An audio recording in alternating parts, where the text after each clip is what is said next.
So in my last video, I mentioned I've been on YouTube for 8 to 10 years. Actually, my first video was posted 12 years ago. And as of this recording, I only have 1,340 subscribers. Now, if you do the math on that, that's only 112 subscribers per year, which means I've been doing something very, very wrong.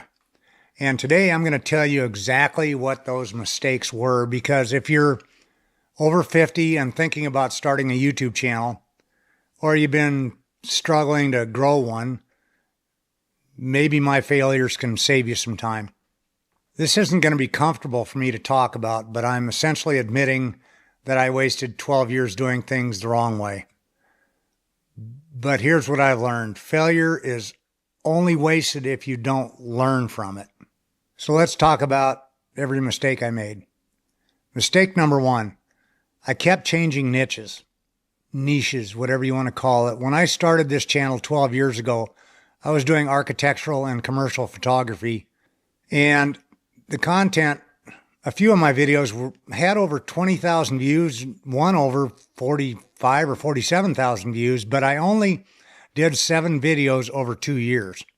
And those 2 videos alone indicated there was a need for that type of content. And I even had one larger client, a builder, who liked my work so well that their conference room was lined with my images of their projects. So any prospective clients they were talking to would see them during their meetings.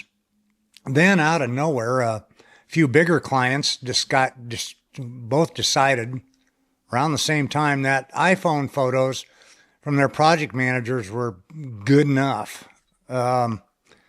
Jobs declined, income dropped, and I stopped doing photography. 6 years went by without doing any videos. Then I decided to do some tech-based videos. You know what happens when you keep changing what your channel is about and have huge gaps of time in between? YouTube has no idea who to show your videos to, or if they even should. The algorithm was trying to figure out, okay, who is this creator's audience? And every time you pivot to something completely different, you reset that entire process. It's like walking into a party and introducing yourself as a photographer. Then the next week you show up and say, actually, I'm a YouTube tech guy. Then a month after that, you say something like, I do business consulting. People stop caring or taking you seriously. And here's the thing. I knew this. I'd read all the articles. I've watched the YouTube videos that said, pick a niche and stick with it. But I kept thinking, well, I have all these interests and surely I can make a channel about multiple things. Wrong. What I should have done is pick one thing and commit to it consistently for at least a year, build an audience around that one thing, then maybe expand. But I didn't have the discipline. I got bored. I chased what seemed interesting in the moment instead of what actually would build an audience. Mistake number 2, I posted inconsistently. There were months, actually years, where I just didn't post. I'd get discouraged when a video didn't go very well and I'd stop, or I'd get busy with other things in my life and YouTube just wasn't a priority. You know what kills a YouTube channel faster than anything? Inconsistency. Because every time you disappear for a long period of time, YouTube assumes you're done. It stops promoting your videos. Your subscribers forget about you. And when you finally post again, it's like starting from zero. The algorithm rewards consistency, not perfection, consistency. One video a week, every week for a year. That's 52 videos. Even if you're not great, you're training the algorithm to understand your content, and YouTube can help you find your audience. But I'd post a video, get discouraged or sidetracked, disappear for months, come back, post another video, disappear again. What I should have done is commit to a schedule I could actually maintain, even if it was only one video every 2 weeks, but stick to it. Build the habit, trust the process. But I didn't. I let my emotions and distractions dictate my posting schedule instead of treating this like a business. Let's hope I can follow my own advice this time. Mistake number 3, I cared more about production quality than content value. Here's a confession. I'd spend days watching videos on perfecting lighting or gear or audio or editing. Then I'd record videos multiple times because I didn't like how one sentence sounded.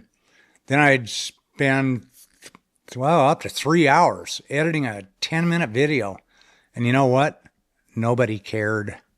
The videos I spent the most time on, they performed the worst because I was so focused on making them perfect that I forgot to make them valuable. And I wasn't consistent enough to even make a difference.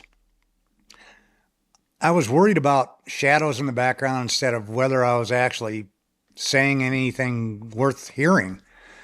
Meanwhile, channels with terrible lighting and fairly bad audio were blowing up because they had something to say. What I should have done is focus on the message, not the medium. Get comfortable being imperfect in front of the camera, film it in one take, do a quick edit, and post it. People don't subscribe because your lighting is perfect. They subscribe because you said something that resonates with them.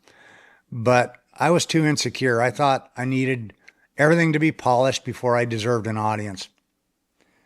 Mistake number 4, I didn't engage with my audience.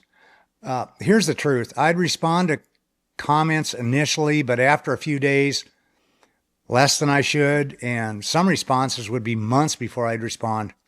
Hell, there were even a few on there that I didn't respond to at all, still to this day. People would leave thoughtful comments, ask questions, share their own experiences, and I'd look like I was ignoring them. Not intentionally, I didn't prioritize it, and I was distracted. You know what that tells YouTube? This creator doesn't care about engagement. And you know what that tells viewers?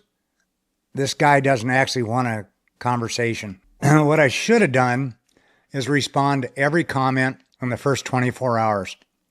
Ask follow-up questions, build relationships. YouTube rewards engagement, comments, likes, shares. Those signal the algorithm that your video matters. But more than that, people want to feel heard. They want to know that there's an actual human on the other end of a camera, and I failed at that for years. Have you been making any of these mistakes? I bet I'm not the only one. Let me know in the comments below if you're guilty of one of these. Mistake number 5, I didn't study what worked.